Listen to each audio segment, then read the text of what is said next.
Wizard studies में आप सभी लोगों का एक बार फिर से स्वागत है। आज के वीडियो में हम आपके लिए लेकर आए हैं इतिहास के सबसे शक्तिशाली 10 परमाणु बम जो टॉप 10 में अब तक रहे हैं इतिहास में। तो आइए देखते हैं।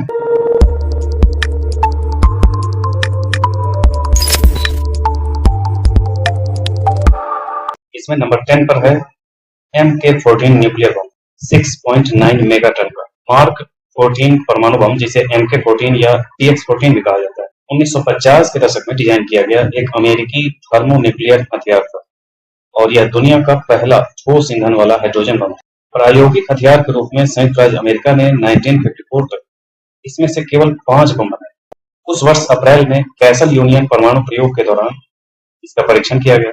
लिथियम के गैर रेडियोधर्मी समस्थानिक का उपयोग करते हुए लगभग 18 फुट लंबे बम को P-36 या P-47 बम वर्षकों द्वारा गिराए जाने के लिए डिजाइन किया गया।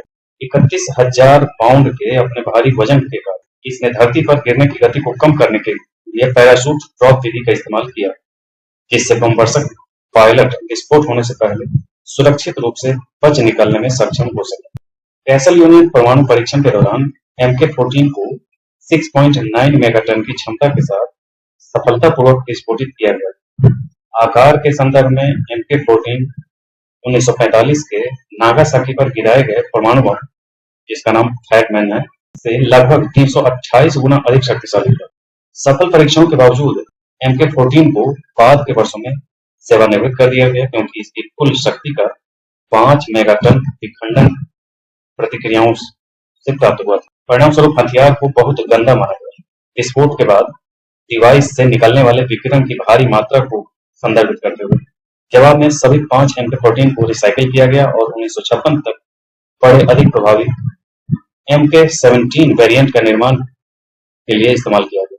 तो ये था MK14 न्यूक्लियर बम। इसके बाद नंबर 9 पर है MK16 न्यूक्लियर बम 7 मेगाटन का मार्क 16 परमाणु बम, जिसे MK16 या TX16 या EC16 भी कहा जाता है, IB माइक हाइड्रोजन बम पर आधारित एक बड़ा थर्मोन्यूक्लियर हथियार था। यह हथियार क्रायोजेनिक ड्यूटेरियम संलयन ईंधन का उपयोग करके विकसित किया गया। अब तक का एकमात्र थर्मोन्यूक्लियर बम था। इस प्रकार के ईंधन के लिए आवश्यक वैक्यूम फ्लास्क की संख्या के कारण बम असाधारण रूप से बड़ा था। इसका वजन 42,000 पाउंड था और इसकी लंबाई 25 फीट। एक विशेष रूप से संशोधित P-36 एकमात्र अमेरिकी विमान था जो हथियार को तैनात करने में सक्षम था। जनवरी 1954 में निर्मित होने के बावजूद ठोस ईंधन वाले परमाणु हथियारों, विशेष रूप से MK14 के सफल परीक्षणों के कारण बमों को उसी वर्ष अप्रैल तक सेवानिवृत्त कर दिया गया था। हालांकि MK16 के परीक्षण ऑपरेशन कैसल के दौरान होने की योजना बनाई गई थी, लेकिन कैसल ब्रावो के श्रिम्प डिजाइन की सफलता ने अमेरिकी सेना की नजर में MK16 को अपेक्षाकृत अप्रचलित बना दिया। फिर भी वर्तमान अनुमानों के अनुसार MK16 श्रृंखला के बम अब तक शीर्ष 10 सबसे शक्तिशाली परमाणु हथियारों में शामिल है, क्योंकि इसकी अपेक्षित क्षमता 7 से 8 मेगाटन है, जो नागासाकी के फैट मैन विस्फोट से लगभग 333 गुना अधिक शक्तिशाली है। इसके बाद नंबर 8 पर है P-53 या MK53 न्यूक्लियर बम 9 मेगाटन का। P-53, जिसे मार्क 53 के नाम से भी जाना जाता है, 1960 के दशक में USA की सेना द्वारा विकसित एक बंकर बस्टर थर्मोन्यूक्लियर हथियार था।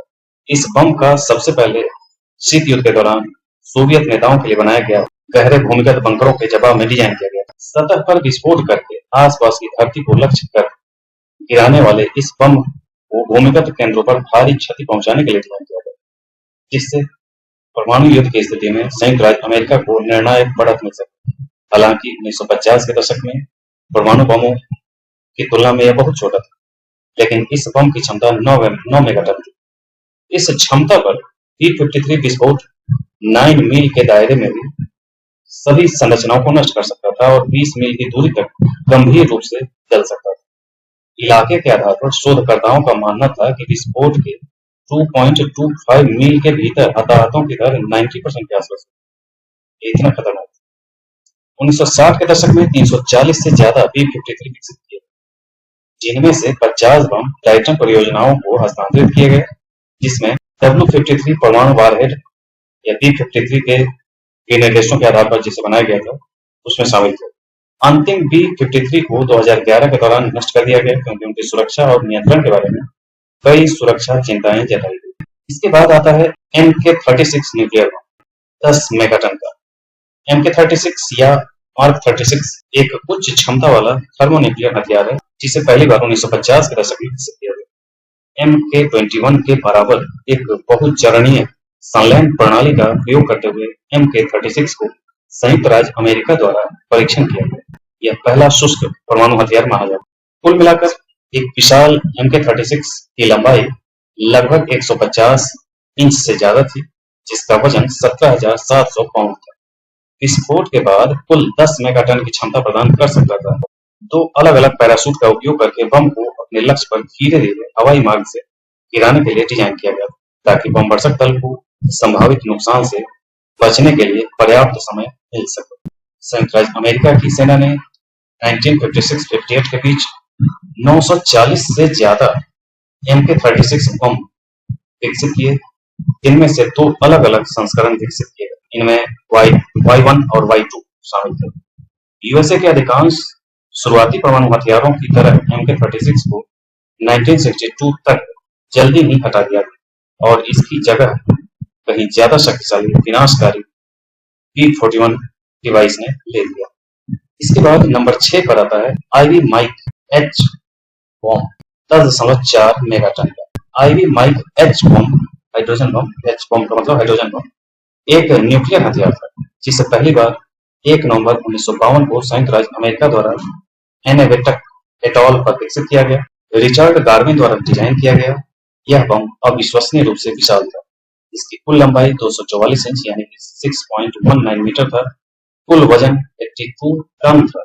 विस्फोट के बाद आईवी माइक ने 10.4 मेगाटन की कुल उपज पैदा की जिससे 2.1 मील त्रिज्या वाला एक आग का गोला बन गया। यानी कि इसकी ये जो दिखाई दे रहा है इस मशरूम जैसे डिजाइन को ये परमाणु बम के बाद ये बनता है उसी का ये कहा जा रहा है 10.4 मेगाटन उपज और ये 2.1 मील की त्रिज्या वाला एक आग का गोला बना। ये किलोमीटर में है इसकी त्रिज्या, ये जो दिखाई दे रहा है जमीन पर। विस्फोट इतना शक्तिशाली और हिंसक था कि बम का मशरूम बादल 90 सेकंड से भी कम समय में 56,000 फीट की ऊंचाई तक पहुंच गया। अधिकतम 1,35,000 फीट की ऊंचाई तक ये पहुंचा था। विस्फोट स्थल से लगभग 35 मील दूर रेडियोधर्मी मलबा गिरने की सूचना मिली जबकि रेडियोधर्मी अवशेष कई महीनों तक बने रहे।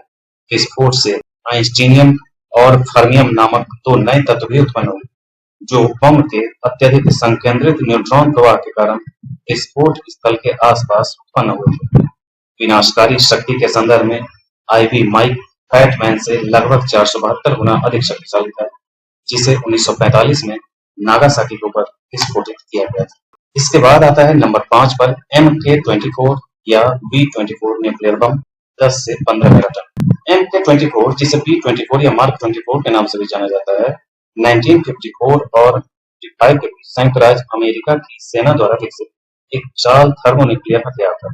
इनमें से लगभग 105 उपकरण 1 वर्ष से भी कम समय में बनाए गए थे और वे डिजाइन में बम परीक्षणों की कैसल यांत्रिक श्रृंखला पर आधारित थे। अमेरिकियों द्वारा निर्मित अब तक का तीसरा सबसे बड़ा परमाणु बम होने के कारण यह बम अपने आप में बहुत बड़ा था। इसकी लंबाई 296 इंच से अधिक थी और इसका वजन 43,000 पाउंड से अधिक था। हालांकि सरकार द्वारा कभी भी आधिकारिक तौर पर इसका परीक्षण नहीं किया गया। 1954 में एक प्रोटोटाइप डिवाइस को छोड़कर इसे कभी परीक्षण नहीं किया गया। शोधकर्ताओं का मानना था कि बम की कुल क्षमता 10 से 15 मेगाटन क्योंकि कैसल यांत्रिक परीक्षण में विस्फोट होने पर 13.5 मेगाटन की क्षमता दिखाई। इस विध्वंसक क्षमता के कारण मार्क 24 के लिए 64 फुट का पैराशूट विशेष रूप से डिजाइन किया गया था ताकि इसकी गति धीमी हो सके और बम वर्षक दल को इसके विस्फोट के दायरे से बचने के लिए पर्याप्त समय मिल सके। हालांकि इसके विस्फोट के तुरंत बाद ही इसे बंद कर दिया गया था, लेकिन आज भी कैलिफोर्निया के एटवाटर में कैसल एयर म्यूजियम में मार्क 24 का बचा हुआ आवरण प्रदर्शित किया गया है। इसके बाद नंबर 4 पर है MK-17 न्यूक्लियर बम 10 से 15 मेगाटन। मार्क 17 परमाणु बम, जिसे MK-17 के नाम से जाना जाता है, 1954 में यूएसए की सेना द्वारा विकसित हाइड्रोजन बमों की पहली बड़े पैमाने पर उत्पादित श्रृंखला थी। हालांकि 1954 में इसे चरणबद्ध तरीके से समाप्त कर दिया गया। MK-17 एक अत्यंत शक्तिशाली हथियार था जिसकी क्षमता 15 मेगाटन के करीब। MK-17 अपने वजन और आकार के लिए प्रसिद्ध था। इसका वजन 41,500 पाउंड से अधिक था और इसकी लंबाई 7.52 मीटर से अधिक थी। 1954 और 1955 के बीच लगभग 200 MK-17 विकसित किए गए और साथ ही कई संशोधित B-36 बम वर्षक भी बनाए गए, जो विशेष रूप से बम की विशेषताओं के लिए डिजाइन किया गया था। इस सूची में शामिल कई बमों की तरह 64 फीट का पैराशूट को भी बम के धरती पर उतरने के लिए डिजाइन किया गया था, जिससे बम वर्षक दल विस्फोट के बाद उसके दायरे में आने से बच सके। 1950 के दशक के अंत में छोटे बमों के निर्माण के साथ 1957 में MK-17 को चरणबद्ध तरीके से हटा दिया गया।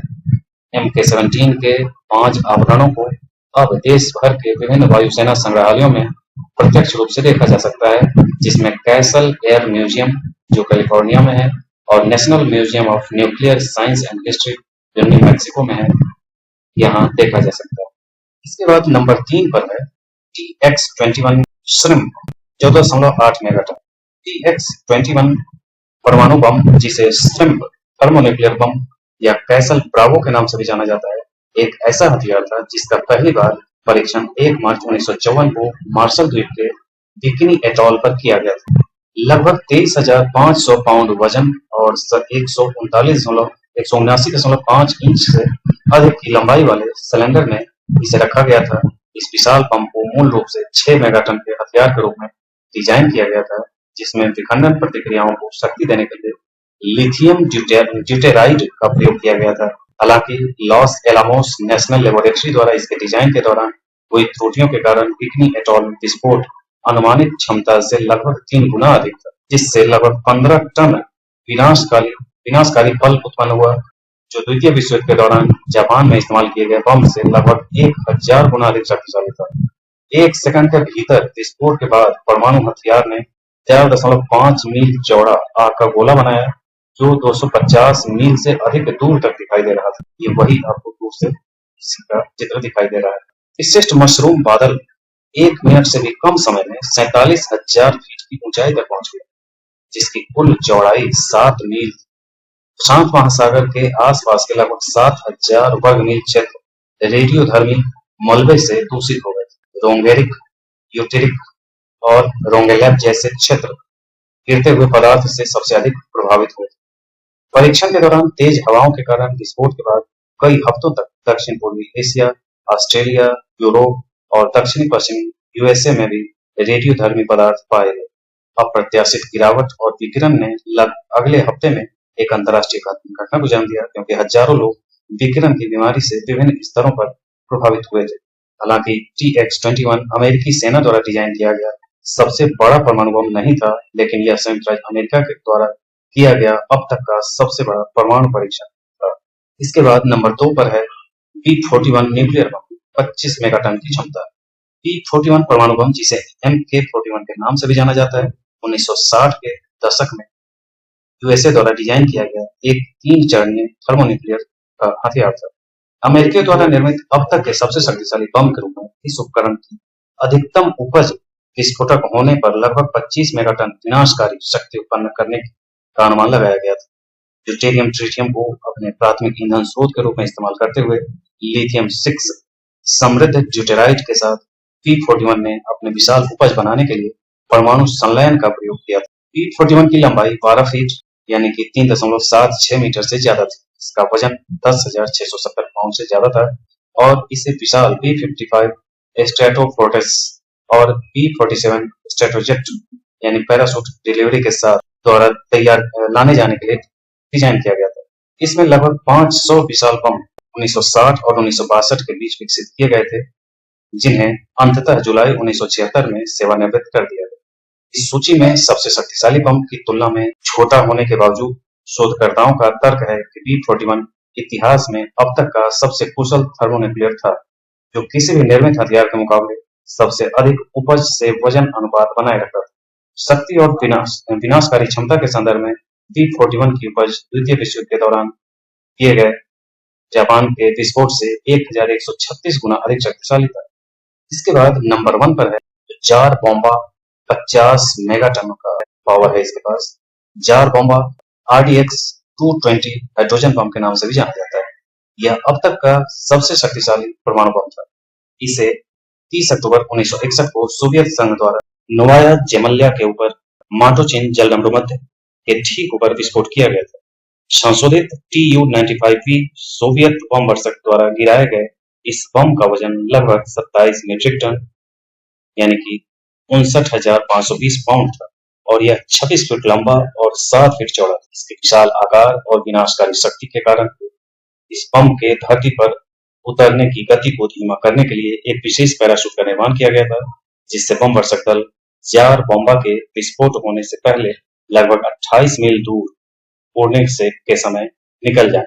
हालांकि चालक दल को पता नहीं था कि सोवियत वैज्ञानिकों ने विस्फोट होने के बाद पायलटों के जीवित बचने की केवल 50% संभावना बताई थी। रात को लगभग 11:32 पर जार बोम्बा को 34,500 फीट की ऊंचाई से गिराया गया और लगभग 4,000 मीटर ऊपर विस्फोट किया गया।